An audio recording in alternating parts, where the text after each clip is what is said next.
Madame, Monsieur Yorana, bienvenue dans votre journal en ce samedi 30 août. Voici tout de suite les titres de ce soir. La politique avec la réforme du RNS en débat à l'Assemblée. Les représentants poursuivent leurs travaux. Un texte sous le feu des critiques. Une taxe supplémentaire selon l'opposition. Mahina rend hommage à Eddy Caspar ce soir. Après son décès, une soirée football est organisée. Un match day évoqué avec le maire de la ville, Damas Tewira, en direct sur TNTV. La santé dans l'actualité avec une question. Comment faire face à la maladie d'Alzheimer? Parole d'un aidant dans ce journal. C'est le long format de ce 18h30. Enfin, le Salon des jeunes artisans créateurs est la 4e édition dans quelques jours. 21 talents présenteront leurs œuvres entre tradition et innovation. Pour en parler ce soir, le ministre des Sports et de la Jeunesse en charge de l'artisanat, Keinou Temauri.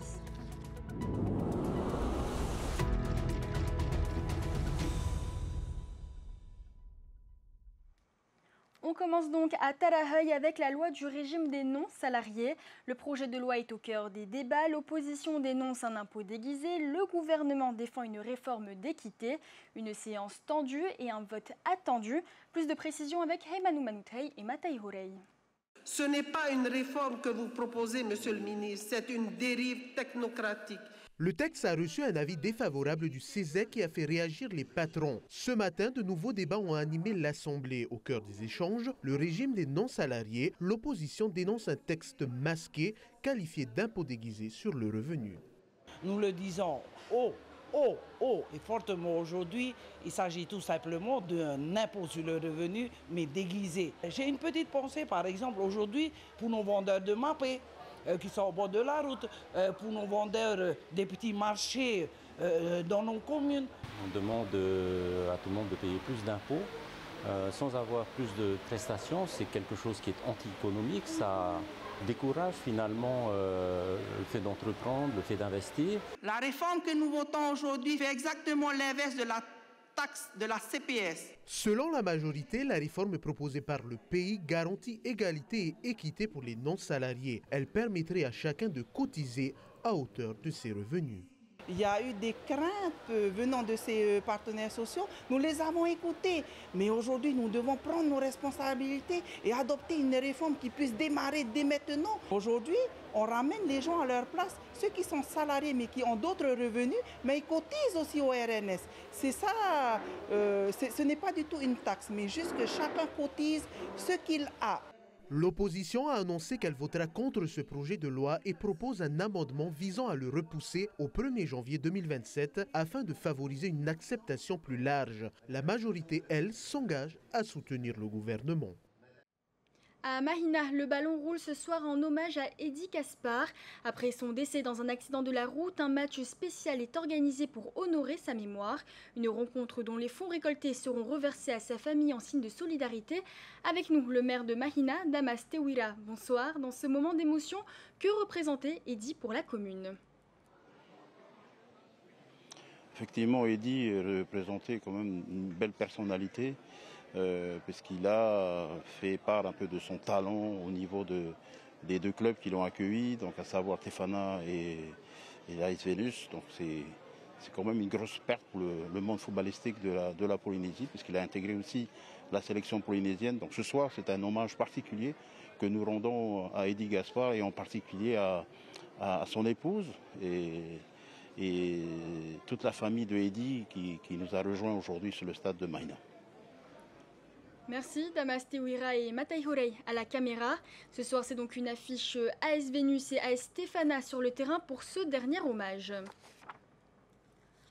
En bref, la justice et cette réaction. L'avocat du chef de la police municipale de Tevayuta dénonce des pressions pour l'écarter. Son client a été condamné le 18 août à 18 mois de prison, dont 6 avec sursis pour violence intrafamiliale. Le parquet avait fait appel et demandé une interdiction d'exercer. Plus d'informations sur tentvnews.pf. Ouvrons une page santé avec cette officialisation. L'association Alzheimer Polynésie devient France Alzheimer Polynésie. Une intégration au réseau national pour renforcer la prise en charge des malades, des soignants et des familles. Depuis plus de 40 ans, l'association accompagne les aidants familiaux, souvent livrés à eux-mêmes. Rencontre ce soir avec Guy. Il est mobilisé 24 heures sur 24 auprès d'Evelyne. Tous deux ont accepté de lever le voile sur leur quotidien. Un témoignage poignant signé Nicolas Pérez. On va faire le repas ? Oui, on va faire le repas, bien sûr. Depuis 2 ans, Guy accompagne son épouse Evelyne, atteinte d'un mal invisible appelé Alzheimer. Une maladie neurodégénérative qui touche en moyenne 8% de la population des plus de 65 ans. Un taux qui monte à 15% pour les personnes âgées de 80 ans et plus. Perte de mémoire sévère, confusion et désorientation sont devenus le quotidien d'Evelyne. C'est un petit peu comme un enfant de 2 ans, 2 ans et demi. Dès qu'il n'y a plus de bruit, c'est inquiétant. Donc moi j'ai mon bureau dans une pièce à côté. Et dès que c'est trop silencieux, j'arrête l'ordinateur et puis je vais voir ce qui se passe, quoi. Alors des fois elle est dans le jardin, habillée, pas habillée, ça dépend. Une maladie insidieuse, difficile à détecter malgré les premiers symptômes. En 2023, elle était convoquée pour se faire opérer de la main. Elle avait un petit souci au niveau de la main. Et elle a affirmé des choses au personnel soignant, comme quoi elle avait déjeuné le matin, alors que c'était faux. À partir de là, j'ai commencé à avoir des doutes. Je me suis renseigné sur Internet. Et là, j'ai vu qu'elle remplissait toutes les cases d'Alzheimer, quoi. Des examens approfondis viendront confirmer ses craintes. À partir de ce moment, Evelyne perd progressivement ses facultés cognitives et son autonomie. En l'espace de 2 ans, c'est de passer d'une personne hyperactive et hyper intéressante et tout, à une personne comme elle est aujourd'hui. Evelyne était chef d'atelier dans une maison de couture de la place. Elle a dû renoncer à tout, malgré un profil de sportif chevronné. Elle a fait quand même quelque chose comme 15 semi-marathons, 21 marathons, 3 fois le tour de l'île, 100 km en course, en mode course. Donc elle a fait pas mal de courses à pied. Malgré une stimulation quotidienne par des activités ludiques et des sorties pour garder un lien avec la société, Evelyne n'a plus goût à rien. Alors les pâtes, ça cuit, on va mettre la table ? Oui, on va mettre la table. Attends. Ah, tu me laisses faire. C'est gentil. J'essaye justement de l'intéresser à ce qui l'intéressait avant. Donc couture, jardinage, un petit peu de dessin, tout ça. Il n'y a aucun intérêt, comme là, si j'essaye de lui faire ne serait-ce qu'éplucher des patates, non, c'est pas à moi. Sans aide ni formation, Guy ne se fait pas d'illusions sur son avenir et celui de son épouse. Selon les études, plus de 30% des aidants familiaux décèdent avant la personne aidée. Bien souvent, l'aidant, il partait avant l'aider. C'est un petit peu ma perspective du moment. Ma perspective, c'est que ça va se terminer avec une permanence en institut, quoi, en résidence. Mais en résidence familiale et non pas type EHPAD où elle aura des activités, elle sera dans un environnement familial, quoi. Membre actif de l'association France Alzheimer Polynésie, Guy attend un soutien plus conséquent des autorités pour ces malades. Au niveau du politique, ça a l'air de partir dans le bon sens. Je dis bien, ça a l'air. Moi, j'attends de voir les résultats, quoi. S'ils nous donnent un local, des subventions, des aides et tout, là, je dirais, OK, il n'y a pas de souci, quoi. En attendant, Evelyne peut compter sur son mari, lui qui essaie au quotidien de lui offrir une vie digne, faite de joie et de tendresse. C'est grâce à Guy aussi que tu gardes ce sourire-là ? Ah ben c'est Guy qui me l'a donné, ça. En Polynésie, les spécialistes en gériatrie manquent, tout autant que des structures adaptées pour poser des diagnostics et accompagner au mieux des malades. Officiellement, 500 patients sont atteints de la maladie d'Alzheimer. Selon France Alzheimer Polynésie, il serait en réalité plus de 2500. Et l'association France Alzheimer Polynésie relance les cafés mémoire tous les premiers mardis du mois de 17h30 à 19h à la mairie de Punaouia. Direction Mooréa avec cette collecte de dons lancée en mai sur la page Facebook Mooréa qui c'est quoi, une opération de solidarité qui a permis de répondre aux besoins de plusieurs familles. Reportage de notre correspondante Veitiare Perer. C'est en mai dernier, à quelques mois de la rentrée scolaire, que ce projet solidaire est né. Parti d'un simple post Facebook lancé par l'administratrice du groupe Mooréa qui c'est quoi, elle proposait alors aux habitants de donner vêtements et accessoires pour les familles dans le besoin.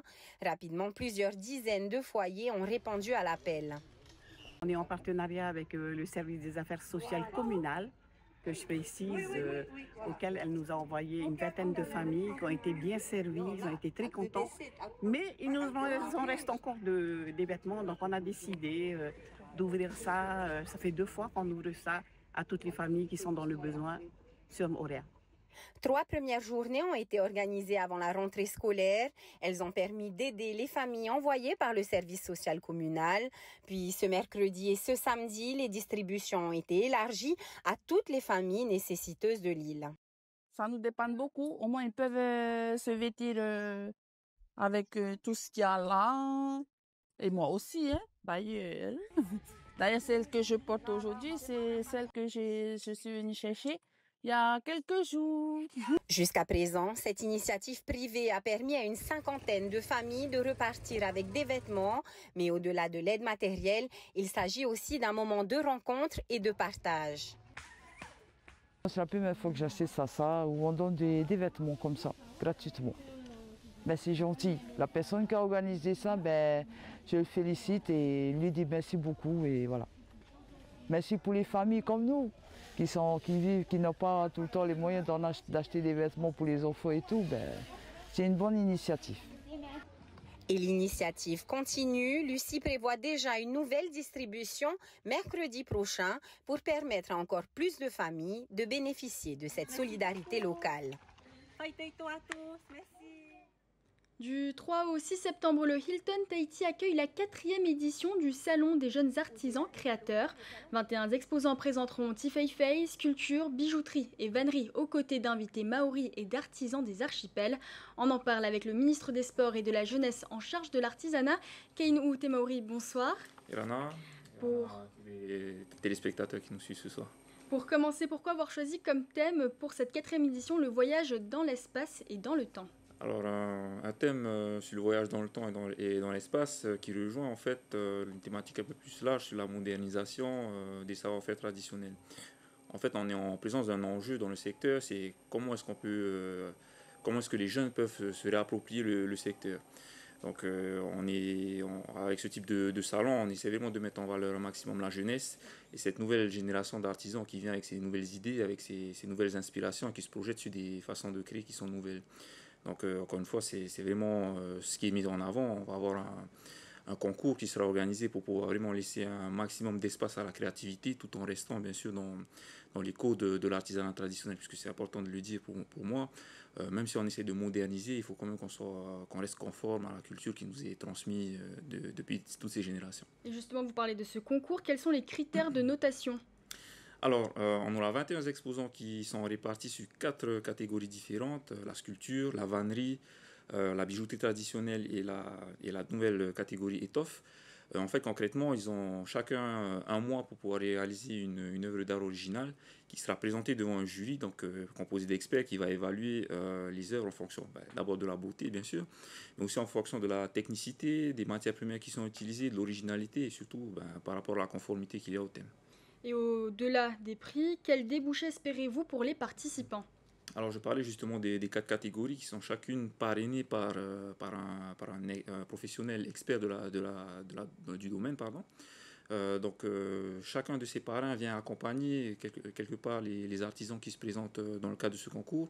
Et au-delà de ce concours, et je tiens vraiment à les remercier, il y aura un accompagnement plus poussé qui sera fait auprès des lauréats de ce concours. Donc c'est vraiment une démarche que font ces parrains pour pouvoir s'engager pour cette jeunesse, pour la mettre en valeur et pour la soutenir dans sa créativité. Vous êtes ministre donc en charge de l'artisanat. Quel sera concrètement votre rôle à vous, le rôle du ministère pour soutenir ces jeunes après ce concours ? Alors pour nous, ce qui est important, c'est vraiment de créer cette plateforme, créer en fait la visibilité nécessaire pour nos jeunes artisans, pour qu'ils puissent se projeter, pour qu'ils puissent se rendre compte que c'est un vrai métier d'avenir. Donc un salon de ce type-là nous permet d'arriver à cet objectif-là. On a d'autres projets de sensibilisation qui sont faits auprès des jeunes, mais on est vraiment très content de ce salon puisqu'il va permettre de mettre en valeur les jeunes pour pouvoir les faire en sorte qu'ils puissent se projeter. On parle de ces jeunes. Est-ce que la jeunesse polynésienne se tourne-t-elle de plus en plus vers les métiers de l'artisanat selon vous? Alors, c'est quand même difficile à dire. Nous, on essaie en tout cas de ne pas relâcher nos efforts pour pouvoir continuer à inspirer les jeunes. Encore une fois, je dis, on crée des plateformes pour pouvoir faire en sorte que les jeunes puissent se projeter. C'est vraiment un métier d'avenir. Ça fait partie de nos priorités au niveau du gouvernement de faire prendre conscience à tout le monde que, quelque part, il faut qu'on puisse se réapproprier notre culture, continuer à œuvrer dans ce secteur-là et puis, quelque part, que les jeunes puissent l'investir de plus en plus. Il y a un vrai enjeu de transmission des savoirs intergénérationnels. Pour les éditions précédentes, comment est-ce que le salon a évolué selon vous? Alors, selon moi, j'ai eu l'occasion de discuter avec l'un de mes prédécesseurs avant de venir. C'est vrai qu'on a quand même une dynamique qui est assez bonne sur ce salon. On a quand même conscience que de plus en plus de monde croit en la jeunesse sur le secteur de l'artisanat. Donc, vraiment, c'est pour nous l'objectif principal de pousser à ce que les jeunes puissent investir le secteur. Et on sait que donc, cette année, il y a des talents qui viennent de Fatou Hivar, Reatea, Imatara ou encore Urutu, mais aussi de Nouvelle-Zélande. Qu'attendez-vous de cette ouverture régionale? Oui, alors on a deux personnes qui sont issues de la New Zealand Institute of Arts and Crafts, l'Institut Tepouya, qui viennent d'abord pour pouvoir participer au salon, mais surtout c'est l'occasion pour nous de signer un partenariat avec cet institut. Donc l'institut en question, c'est quand même l'un des centres culturels les plus importants du Pacifique. Donc pouvoir créer ce partenariat à notre niveau avec le Centre des métiers d'art et le service de l'artisanat traditionnel, ça nous permet de nouer des contacts avec eux sur le plan de la formation, la transmission des savoirs. Donc on tient à les remercier pour cette initiative. On signe un partenariat avec eux pour qu'ils nous permettre d'échanger. On va pouvoir exposer sur ce centre qui accueille quand même près de 230 000 visiteurs par an. Donc c'est forcément une opportunité pour nous. Donc on va y aller avec plaisir. Merci beaucoup, Monsieur le Ministre, d'avoir accepté notre invitation. Et on le rappelle que cette 4e édition du Salon des jeunes artisans créateurs se déroule au Hilton du 3 au 6 septembre. Merci.